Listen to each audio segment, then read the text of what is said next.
안녕하세요. 한의사의 경입니다. 최근에 저희 채널 안 관련 정보가 많은 도움이 되었다는 피드백을 여기저기서 받고 있어서 저도 기쁘기도 하면서 또 좀 더 양질의 좋은 정보를 드려야 되겠다는 책임감도 느낍니다.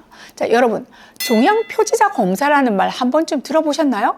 암 환자분들이 아니신 분들도 건강검진 받으실 때 혈액검사 항목에 종양표지자 또는 암표지자라는 이름으로 포함되어 있어서 아마 보시긴 하셨을 거예요. 근데 아마도 아직까지는 내일 아니야 하고 그냥 넘겨버리시다 보니 기억이 나지 않으실 텐데요. 그런데 10명 중에 3, 4명이 암으로 사망한다는 지금, 언제까지나 내일이 아닐 수 있을까요? 특히 암 환자분들 또는 그 가족분들은 종양표지자 수치의 변화에 굉장히 민감할 수밖에 없는데요. 수치가 조금만 올라가도 불안하시고 우울해지시고, 반대로 조금 낮아지면 안도의 숨을 몰아쉬시게 됩니다. 그래서 오늘 신현택 원장님 모시고 이 종양표지자에 대해서 자세히 알아보는 시간 갖도록 하겠습니다. 자, 신 원장님 안녕하셨어요? 안녕하십니까. CS 한방병원 신현택 원장입니다. 반갑습니다.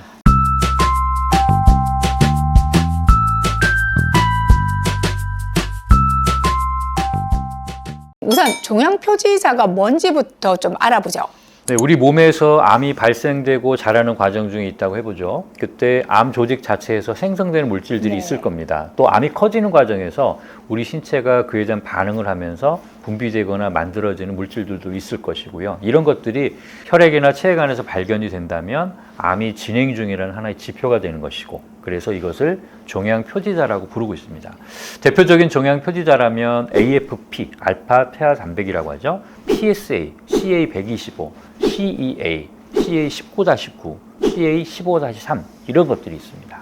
관심을 가지고 계셨던 분들이 아니라면 이름이 좀 생소할 것 같은데요. 자, 쉽게 말하면 암종이 남기고 있는 발자취라고 할 수 있겠는데요. 문제는 해석이 중요하겠죠. 자, 암세포는 항시 우리 몸에서 생겨나는 존재인 만큼 종양표지자 수치가 높아졌다고 해서 반드시 다 암이라고 단정 지을 수는 없는 거잖아요. 네, 그렇습니다. 종양표지자의 이용 목적은 크게 5가지 정도로 볼 수 있는데요. 첫 번째는 암의 선별과 스크리닝, 둘째는 암의 진단, 셋째는 암의 예후 판단, 넷째는 암 치료 경과에 대한 평가, 다섯째는 암의 재발에 대한 감시입니다. 하지만 원장님 말씀하신 대로 첫 번째, 두 번째 항목, 즉 암의 스크리닝과 진단의 목적으로 이용될 때 종양표지자의 이른바 검사 민감도는 크게 낮은 편이죠. 종양표지자 검사 결과만을 가지고 암을 진단한다는 것은 극히 드물어서 PSA와 같은 전립선암의 조기 진단 및 스크리닝에 사용되는 경우를 제외하고는 거의 없다고 보시면 됩니다. 암의 발생 여부 확인은 영상 진단, 조직 검사로 판단하게 되는 거죠. 종양표지자만으로 암 진단을 하지는 않겠지만 그래도 스크리닝을 통해 수치가 높은 경우는 추가로 영상 진단 등을 권하게 된다는 건데요. 그 외에 암 환자분들 같은 경우는 종양표지자가 조금은 다른 의미로 활용되는 거 맞겠죠? 네, 그렇습니다. 이미 암을 진단받으시고 치료하는 과정의 환자분의 경우에는 암 치료에 대한 경과를 확인하고 또 예후를 판단하고 재발의 여부를 판단하는 스크리닝용으로 활용될 수 있는데요. 일부 암의 경우에서는 종양표지자 수치 변화가 조금 더 중요한 의미를 가질 수 있습니다. 특히 암 치료가 진행되는 과정에서 영상 진단이나 기타 복잡한 검사를 자주 할 수가 없기 때문에 혈액 검사로 종양표지자 수치를 확인하는 것은 간편하고 비용도 절감할 수 있는 방법이 됩니다. 하지만 이런 경우도 종양표지자 수치의 변화가 절대적이라고만 할 수가 없으니까 너무 일희일비하시지 않으시는 것이 좋습니다. 어떤 수치들은 암의 진행이나 회복과 관련 없이 높아지거나 낮아지는 경우도 있거든요. 앞서 말씀하신 것처럼 전립선암의 경우 PSA 수치는 상대적으로 스크리닝 및 진단적인 가치가 높은 것으로 알려져 있잖아요. 특정 종양표지자의 경우 특정 암의 발생이나 진행, 재발 등의 판단에 사용되는 것들이 또 있겠죠.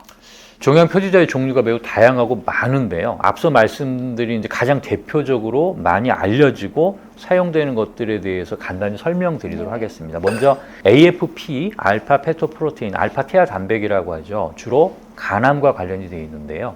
간암 환자 중에 70%에서 80% 정도에서 수치가 증가하게 되고요. 간염, 간경화 같은 질환에서도 높아질 수 있습니다. 간질환 외에 드물게는 췌장암, 위암, 대장암, 폐암 등에서도 상승할 수가 있고요. 다음으로 CEA, 캔서 엠브리오닉 안티젠의 약자를 딴 건데요. 이 지표도 많이들 알고 계실 겁니다. 주로 대장암과 관련해서 이제 의미를 두고 있지만 췌장암, 위암, 폐암, 유방암 등에서도 높게 나타날 수 있고요. 암 이외에도 흡연자나 간경화, 알코올성 간염, 담도 폐쇄, 기타 염증성 질환이 있을 때에도 높아질 수 있기 때문에 CE의 수치 상승만으로 어떤 특정 질환을 의심하기는 어렵습니다. 다만 대장암 환자분들의 경우에 대장암 환자의 예후 판정과 재발의 감시에는 상당한 의미가 있는 것으로 보고되고 있고 임상적으로도 그렇게 활용이 되고 있습니다.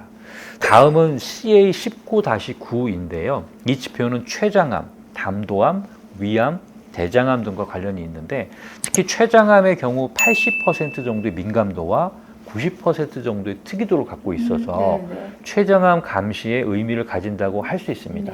다만 췌장암 초기에는 거의 검출이 되지가 않고 어느 정도 진행이 된 상태에서 확인되는 특징이 있습니다. 다음은 CA125인데요. 난소암이 있는 여성의 85%에서 상승 소견을 보입니다. 하지만 역시 초기에는 이상 소견이 나타나지 않고 어느 정도 진행이 되어야 나타납니다.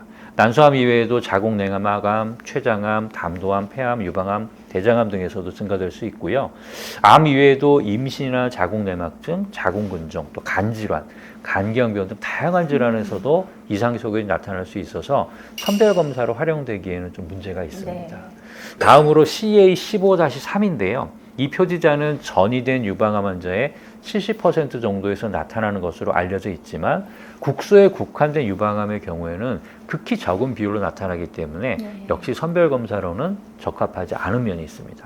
자, 마지막으로 남성분들이 가장 많이 들어보셨을 것 같은데요. PSA, 프로스테이트 스페시픽 안티젠, 이름 자체가 전립선 특이 항원이죠. 전립선암의 경우에서 증가하기는 하는데요. 암에만 특이적인 것은 아니기 때문에 전립선염, 전립선 비대 등에서도 증가할 수가 있습니다. 반대로 전립선 암이 있는 환자의 경우에 정상 소견인 경우도 20%에서 30% 정도가 됩니다. 네, 자 그러면 종양 표지자라는 것이 아주 확연하게 높은 수치를 보이는 경우가 아니라면 암이 아니라 뭐 다른 원인 때문에 높아질 수도 있다는 거라는 얘기시잖아요. 또 특정 종양 표지자가 높아졌다고 해도 그 자체가 특정 암의 발현을 의미하는 것도 아니라는 거죠.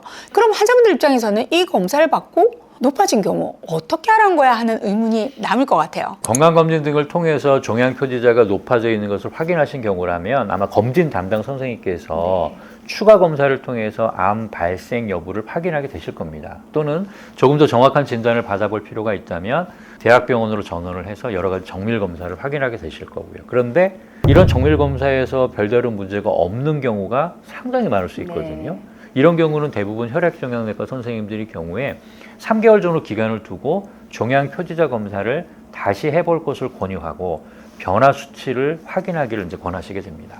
주위에서 이런 분들 꽤 많거든요. 주기적으로 내원해서 검사만 하시는데 하지만 환자분 당사자 입장에서는 이 기간이 그냥 암이 사라도록 방치하고 기다리는 기간으로 느껴질 수도 있겠다는 거죠. 자, 무엇보다 저희가 이전 다른 영상에서 말씀드린 것처럼 암이라는 것이 서서히 조금씩 진행이 되는 것이라는 걸 생각해 보면 싹이 보일 때 없애는 게 가장 좋은 방법일 거잖아요. 그럼 그 기간을 놓치지 않을까 하는 의문이 드는데요. 자, 이 시점에서 떠오르는 검사법. 영상 진단으로 확인되지 않은 시점에 할 수 있는 검사, 액체 생검 같은 검사를 통해서 조금 더 면밀하게 살피는 것도 바람직할 것 같습니다. 액체 생검 이외에도 최근 로컬 병의원에서 시행하는 스마트 암 검사라는 것이 있는데요. 서울대학교 의과대학 종양면역의과학연구센터에서 공동 개발한 검사법인데 면역 관련된 바이오마커, 또 신생혈관 관련 바이오마커, 또 대사 관련 바이오마커 등을 종합을 해서 통계적인 알고리즘을 이용해서 암 발생 여부를 진단하는 것인데요. 단순하게 종양 표지자 수치만을 가지고 염려하시는 것보다는 조금 더 검사 민감도와 특이도를 높이는 방법일 것으로 생각이 됩니다. 물론 원장님께서 말씀하신 액체 생검 검사법의 경우는 더 정확하게 확인할 수 있는 방법이고요. 암 환자분이시라면 암치료 과정에서 높아진 종양 표지자 수치는 암치료 과정의 경과를 어느 정도 반영하는 의미를 담고 있어서 관심을 가질 수 있을 것 같고요. 또 아직은 암 진단을 받지는 않으셨지만 이 높아진 종양 표지자 수치 때문에 염려가 있는 분이시라면 스마트 암 검사, 액체 생검 등 영상 진단으로 확인이 되기 전 단계에서도 진단적인 가치가 있는 검사법들이 있으니까 적극적으로 활용해 보시면 좋을 것 같습니다. 오늘도 도움 말씀 감사드리고요. 감사합니다.